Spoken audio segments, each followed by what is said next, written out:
जी। अरे बिंदु, मैंने तुमसे कहा था ना कि चाय लेकर तुम्हारी भाभी को भिजवाना, फिर तुम क्यों आई हो? भैया, भाभी कुछ काम कर रही थी, इसलिए उन्होंने मुझसे कहा कि मैं चाय लेकर जाऊं। अच्छा, एक काम करो, यहाँ रख दो चाय और जाकर भाभी को भिजवाना। क्या ना, भैया सामने बुला रहे हैं। जी ठीक है भैया। अरे यार, कब तक इंतजार करवाएगा? बुलाना जरा भाभी जी को। पहले हम डील तो कर ले। देख, मुझे पैसों की सख्त जरूरत है। मुझे तो 4 लाख रुपए चाहिए। अरे नहीं यार, 4 लाख तो बहुत ज्यादा हो गया। देख, मैं तो कहता हूँ कि हम 2.5 लाख रुपए में डील फाइनल करते हैं। अबे, तूने मेरी जानवी की सुंदरता देखी नहीं है अभी। अगर तू मेरी जानवी को देखेगा ना तो 4 लाख रुपए में भी डील फाइनल कर लेगा। एक बार भाभी को बुला, तो पहले देख तो लूँ मैं उनकी सुंदरता। बाप रे, ये भैया को क्या हो गया है? भैया भाभी को लेकर ये कैसी डील फाइनल करने की बात कर रहे हैं? मैं अभी जाकर भाभी को बताती हूँ। भाभी जी, भाभी जी, भाभी जी, भाभी जी। अरे बिंदु, तुझे क्या हो गया? तू इतनी घबराई हुई सी क्यों है? और तेरे चेहरे पर इतना पसीना? भाभी जी, जो भैया के साथ उनके दोस्त आए हैं ना, वो मुझे कुछ ठीक नहीं लग रहे हैं। अरे पहले बता तो सही, क्या हुआ है? वो जैसे ही घर के अंदर आए थे ना, वो आपके कमरे की तरफ बड़े अजीब नजरों से देख रहे थे। तभी मुझे समझ में आ गया था कि वो अच्छे इंसान नहीं है। तू भी ना बिंदु, तुझे बड़ी पहचान है नजरों की। और वो जो तुम्हारे भैया के साथ उनके दोस्त आए हैं ना, वो बहुत अच्छे इंसान हैं। तुम्हारे भैया ने कल ही उनके बारे में मुझे बताया था। नहीं भाभी जी, ये नजरें धोखा नहीं खा सकती। मुझे वो अच्छे नहीं लगे, बड़े अजीब इंसान है वो। अच्छा, तुझे कुछ कहा क्या उन्होंने? तू चाय लेकर गई थी ना? हाँ भाभी जी, चाय लेकर तो गई थी। उन्होंने मुझे कुछ कहा भी नहीं, लेकिन वो बड़ी अजीब बातें कर रहे थे। कोई डील फाइनल करने की बात कर रहे थे। अरे बिंदु, तो इसमें इतने घबराने वाली क्या बात है? तुझे तो मालूम है ना, तेरे भैया का बिजनेस है और बिजनेस भी अभी थोड़े घाटे में चल रहा है, तो उसी के बारे में बात कर रहे होंगे अपने दोस्त से। नहीं भाभी जी, नहीं, ये जो डील थी ना, वो बिजनेस को लेकर नहीं थी। अरे बिंदु, तू साफ साफ बता, इतना घुमा फिरा कर मेरा दिमाग खराब ना कर। बता, क्या सुना तूने? कौन सी डील की बात हो रही थी? भाभी जी, मेरी बात मानिए, मैंने आपसे कहा था ना, ये भैया के दोस्त मुझे कुछ ठीक नहीं लगते, और मैं सच कह रही हूँ, उनके इरादे भी कुछ सही नहीं है भाभी जी। हे भगवान, ये तुझे क्या हो गया है बिंदु? न जाने तेरे साथ ऐसा क्या हो गया जिसको लेकर तू इतनी घबराई हुई सी है। सच सच बता, पूरी बात क्या है? जब तक तू मुझे बताएगी नहीं तो मुझे पता कैसे चलेगा? भाभी जी, शायद मैं ये बात अपने मुंह से खुलकर भी नहीं कह सकती। मुझे ये भी समझ में नहीं आ रहा है कि ये बात मैं कैसे बोलूं आपसे, इसलिए मेरी बात मानिए। आप ही जाकर सुन लीजिए, भैया के दोस्त और भैया क्या बात कर रहे हैं बाहर। बिंदु, तू पहले मत बुझा, साफ साफ बता, तूने क्या सुना? नहीं भाभी जी, आप ही जाइए, आप अपने कानों से सुन लीजिए, क्योंकि मैं जानती हूँ मेरी बातों पर आपको बिल्कुल भरोसा नहीं होगा। क्या तेरे साथ तेरे भैया या भैया के दोस्त ने कुछ ऐसी वैसी हरकत की है? नहीं भाभी जी, वो भाभी भैया भैया आपको। बिंदु, तुझे क्या हो गया? तू रोने क्यों लगी? बोल बिंदु, क्या तेरे साथ कुछ गलत हुआ है? भाभी जी, गलत मेरे साथ नहीं, गलत आपके साथ होने वाला है। आप यहाँ से चली जाओ भाभी, चली जाओ, क्योंकि भैया अपने दोस्त से आपकी डील कर रहे थे, वो भी कुछ रुपए के बदले। डील? कैसी डील? हाँ भाभी, भैया अपने दोस्त से कह रहे थे कि अभी तुमने मेरी जानवी की सुंदरता नहीं देखी है, अगर जानवी की सुंदरता देखोगे तो पूरे 4 लाख रुपए में डील कर लोगे। बिंदु, तुझे कुछ गलतफहमी हुई है, तूने जरूर कुछ गलत सुना है, क्योंकि तेरे भैया मेरे साथ कभी ऐसा नहीं कर सकते। नहीं भाभी, मेरी बात मानिए, मैंने जो कुछ भी सुना है वो अपने कानों से सुना है, और एक नहीं, दो बार वहीं खड़े होकर मैंने भैया और उनके दोस्त की सारी बातें सुनी है। और यदि आपको मेरी बात पर यकीन नहीं है ना, तो आप जाकर कमरे में खुद सुन लीजिए भैया और भैया के दोस्त की बात। ये बिंदु जानवी के घर काम करती है। जानवी और शेखर की शादी 2 साल पहले हुई है। दोनों ने प्रेम विवाह किया था। शेखर के घर वाले तो जैसे तैसे इस विवाह के लिए मान गए थे, लेकिन जानवी के घर से कोई भी इस विवाह के लिए तैयार नहीं हुआ, तो आखिरकार जानवी अपने परिवार वालों की सहमति के बिना ही शेखर से शादी की थी। जानवी ने जब बिंदु से ये सारी बातें सुनी, तो जानवी को अपने कानों पर यकीन नहीं हो रहा था, और ना ही बिंदु की बात पर यकीन हो रहा था। इसीलिए जानवी खुद कमरे में जाती है और चुपचाप अपने पति शेखर और उसके दोस्त विनय की बातें सुनने लगती है। जानवी ने सुना कि पैसे फाइनल किए जा रहे हैं, शेखर अपने दोस्त से बोल रहा था। अरे यार विनय, तुझे तो पता ही है ना कि अभी मेरे बिजनेस में कितना लॉस चल रहा है। देख, मुझे 3 लाख रुपए की जरूरत है कम से कम, तो 3 लाख में डील फाइनल कर ले यार। अरे यार शेखर, तू कितने देर से बहस किए जा रहा है? एक तो तूने भाभी जी को बुलाया भी नहीं है, मैंने तो अभी भाभी जी को देखा भी नहीं है। अच्छा चल, तेरी ना मेरी, 2.5 लाख रुपए में डील फाइनल करते हैं। अब भाभी जी को बोल कि पैक वैक बना कर आए, थोड़ा सज धज कर। और सुनना यार शेखर, भाभी जी मेरे साथ एक रात बिताने को मान तो जाएगी ना, ज्यादा ना नुकुर तो नहीं करेगी। अरे कैसी बात कर रहा है यार विनय, उसके पास तो और कोई चारा होगा ही नहीं। मैंने उससे लव मैरिज की है और लव मैरिज के बाद उसके घर वालों ने उससे सारे संबंध खत्म कर दिए हैं। अब तो उसे किसी भी परिस्थिति में रहना है तो मेरे साथ ही रहना है, तो मेरी बात तो वो जरूर मानेगी। तू चिंता मत कर, अपना मूड खराब मत कर यार। शेखर और विनय की बात सुनकर तो जानवी को ऐसा महसूस हो रहा था मानो उसके पैर के नीचे से किसी ने जमीन खींच ली हो। जानवी की आंखों से आंसू बहने लगे। उसकी आंखों के आगे शेखर के साथ बिताए हर वो पल दिखाई देने लगे जब दोनों साथ साथ कितने खुश थे, साथ में जीने मरने की कस्में खाते थे। जानवी को कुछ समझ में नहीं आ रहा था, आखिर वो करे तो करे क्या। जानवी सीधे भागते हुए अपनी सास के कमरे में गई और कमरे में जाकर उसने सीधे दरवाजा लगा लिया। जानवी को यकीन था चाहे उसकी सास कैसी भी हो, लेकिन अपने घर की लक्ष्मी के साथ, अपने घर की बहू के साथ वैसा अन्याय नहीं होने देगी। जानवी बहुत डरी हुई थी। अब तक जो डर बिंदु के चेहरे पर था, उससे कहीं ज्यादा डर अब जानवी के चेहरे पर था। तुम्हें क्या हो गया? तुम इतनी घबराई हुई सी क्यों हो? और तुम्हारे चेहरे पर ये पसीना कैसा? और भाभी, तुमने दरवाजा क्यों बंद कर लिया? जानवी ने अपनी ननद नीता को कोई जवाब नहीं दिया और रोते हुए अपनी सास के गले लग जाती है। अरे जानवी बहू, तुम्हें क्या हो गया? तुम रो क्यों रही हो? बता तो सही। वो मम्मी जी, वो शेखर और शेखर के दोस्त। भाभी, साफ साफ कहो ना, क्या वो कर रही हैं आप? छी, मुझे तो कहते हुए भी शर्म आ रही है। ओह अच्छा, तो तुम्हें मालूम चल गया। नीता, क्या मतलब? क्या तुम पहले से जानती हो जो मैं कहना चाह रही हूँ? हाँ, हमें पता है भैया क्या कर रहे हैं और इसका इतना बड़ा इशू बनाने की जरूरत नहीं है भाभी। वो जो कह रहे हैं ना, चुपचाप कर लो, तुम्हारे लिए यही अच्छा होगा। जानवी अपनी ननद की बात सुनकर चौंक गई। उसकी ननद ऐसे सोच भी सकती है और अपने भैया की हाँ में हाँ मिला रही है और उसे कुछ गलत भी नहीं लग रहा है। उसने बहुत उम्मीद भरी नजरों से अपनी सास की ओर देखा। मम्मी जी, कम से कम आप तो समझिए, देखिए ना नीता कैसी बातें कर रही है। इसे ये छोटी सी बात लग रही है और ये मुझे चुपचाप सब कुछ मानने को कह रही है। जानवी, नीता क्या गलत कह रही है? क्या तुमने सागर की स्थिति देखी नहीं है क्या? वो अपने बिजनेस को लेकर कितना परेशान है। उसे अपना बिजनेस स्टार्ट करना है और तुम्हारे मात्र एक रात दे देने से अगर उसका बिजनेस स्टार्ट हो जाता है तो बताओ इसमें क्या बिगड़ जाता है और क्या गलत है?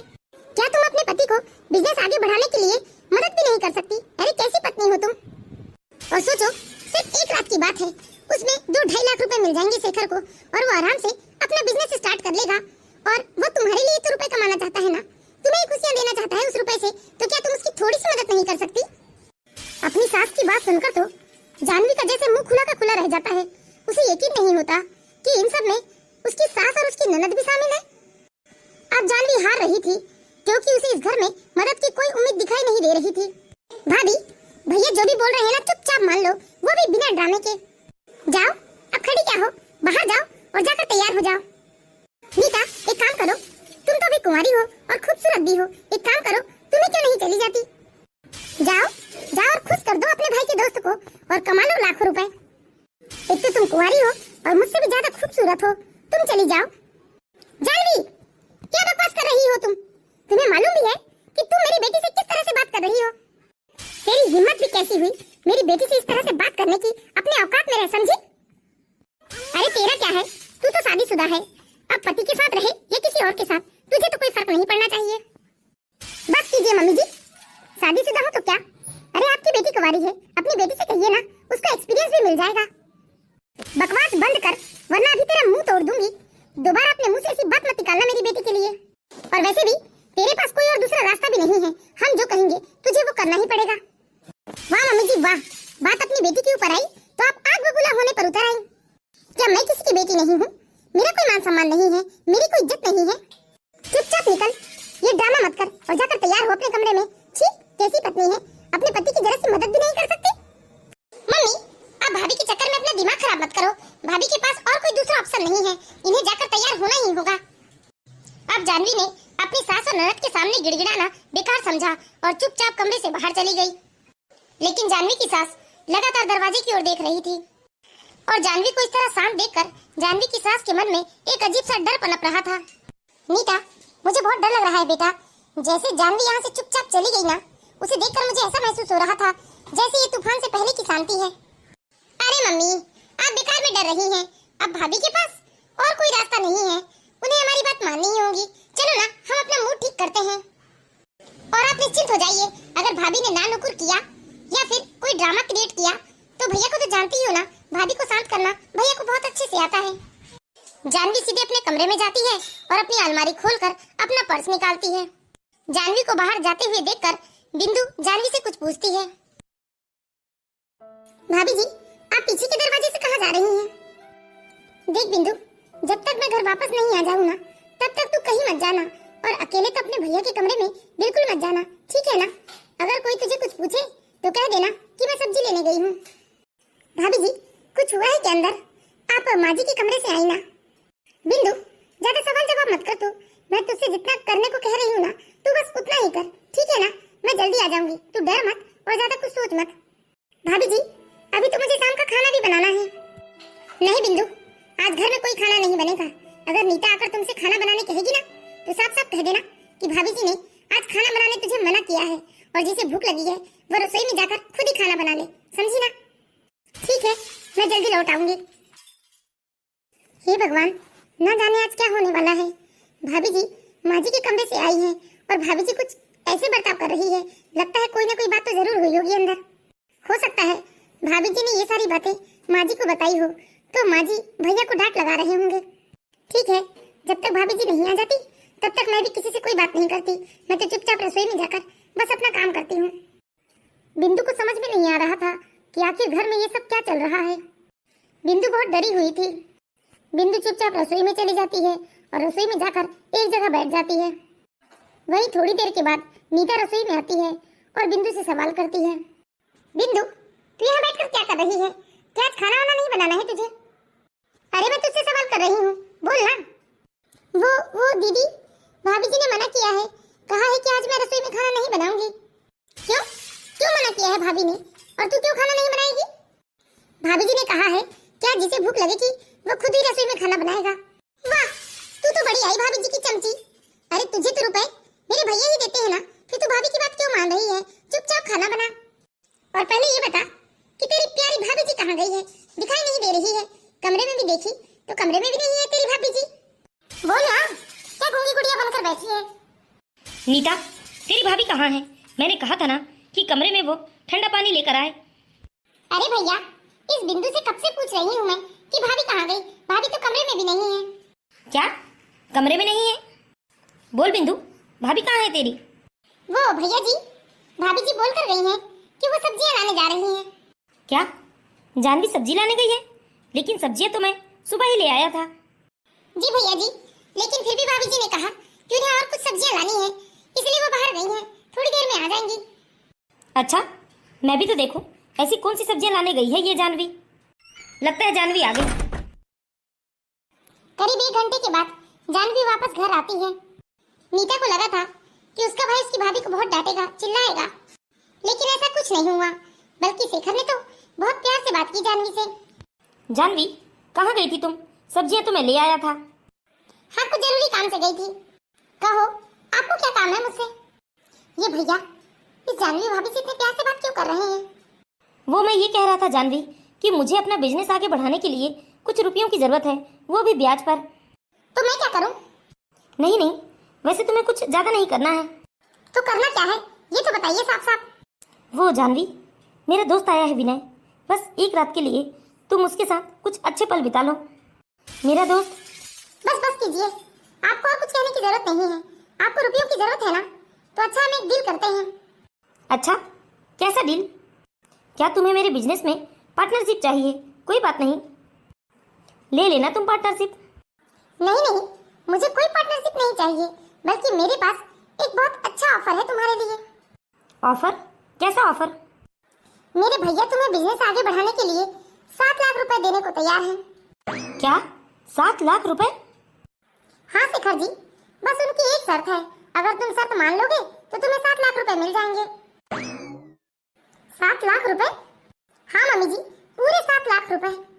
हाँ जानवी, बोलो ना, तुम्हारे भैया की क्या शर्त है? लेकिन रुको, वैसे तुम्हारे भैया तो तुमसे बात नहीं करते थे। उन्होंने तो तुमसे सारे रिश्ते ही तोड़ लिए थे, फिर आज ये क्या हुआ? आज भैया कहाँ से आ गए?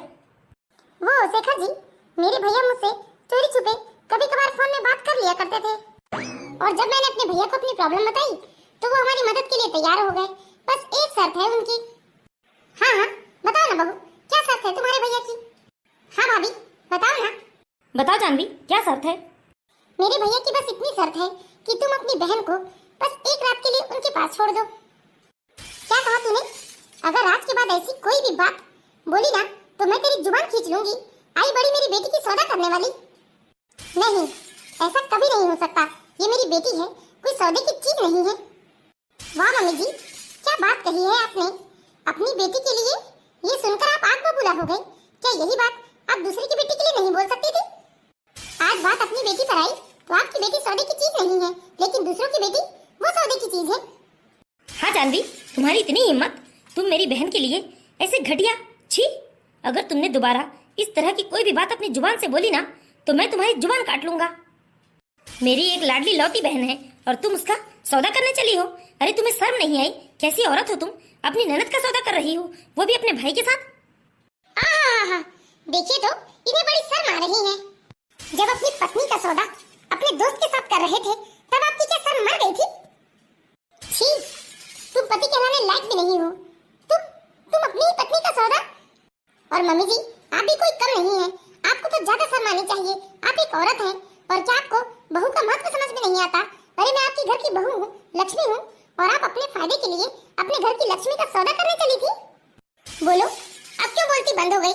कहाँ मर गई थी तुम लोगों की शर्म, जो तुम मुझे अपने दोस्त के पास छोड़ रहे थे, वो भी सिर्फ अपने बिजनेस के फायदे के लिए? अरे मैं तुम जैसे नीच मक्कार आदमी को कभी माफ नहीं करूंगी। मैंने तुम्हारे लिए अपना सब कुछ छोड़ दिया और तुम मुझे वस्तु समझकर, सौदे की वस्तु समझकर अपने दोस्त के सामने डाल रहे थे।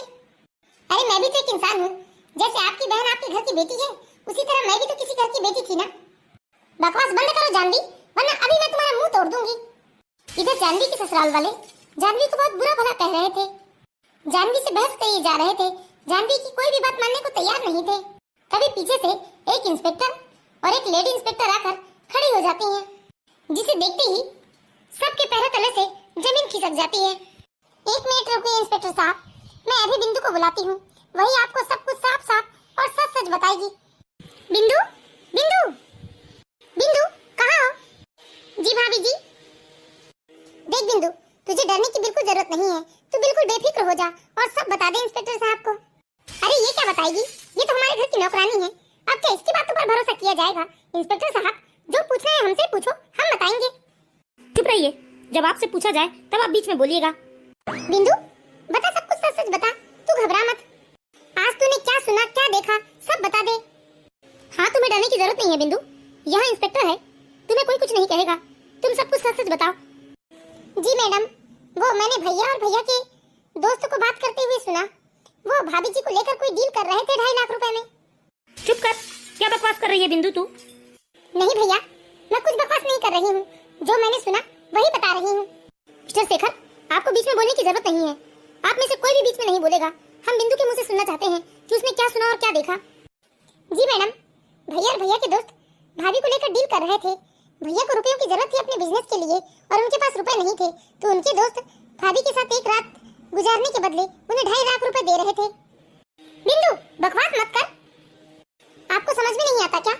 आपसे क्या कहा गया है, बीच में क्यों बोल रही हैं आप?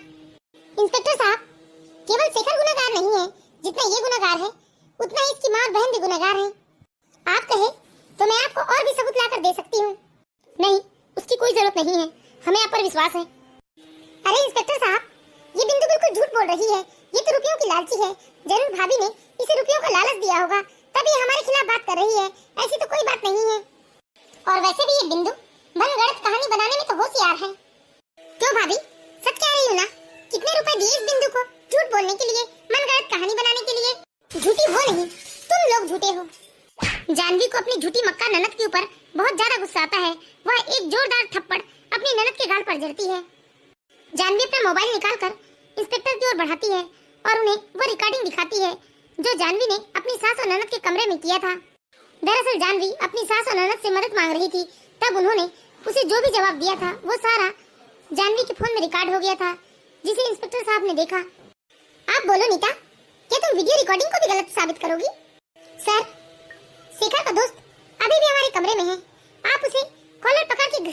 निकालिए, क्योंकि सारी फसाद का जड़ वही कुत्ता है। उसी ने आकर सौदा किया है हमारे घर, और उससे बड़ा कुत्ता कमीना तो मेरा खुद का पति है, जो उसके सौदा करने पर खुद भी सौदा करने को तैयार हो गया। आप इन सभी को गिरफ्तार कर लीजिए इंस्पेक्टर साहब। अरे भाई, ये क्या तमाशा है? यहाँ पुलिस क्या कर रही है? तुझे तेरे ससुराल ले जाने आए हैं। सोच लो जानवी, हमें पुलिस के हवाले कर कर तुम कहाँ जाओगी? तुम्हारा कहाँ ठिकाना है? भैया, ये कहाँ जाएगी? इसका तो कोई ठिकाना है ही नहीं। आप देख लेना, 1 घंटे बाद ये खुद ही हमें छुड़वाने आएगी। क्योंकि भैया, अकेली जिंदगी बिताना इतना आसान नहीं है। मुफ्त की रोटियां तोड़ती थी ना जब आप कमा के लाते थे, तब जब आप ही नहीं रहेंगे तो इसे कमाकर कौन खिलाएगा? इसलिए देखना, ये खुद ही हमें छुड़वाने आएगी।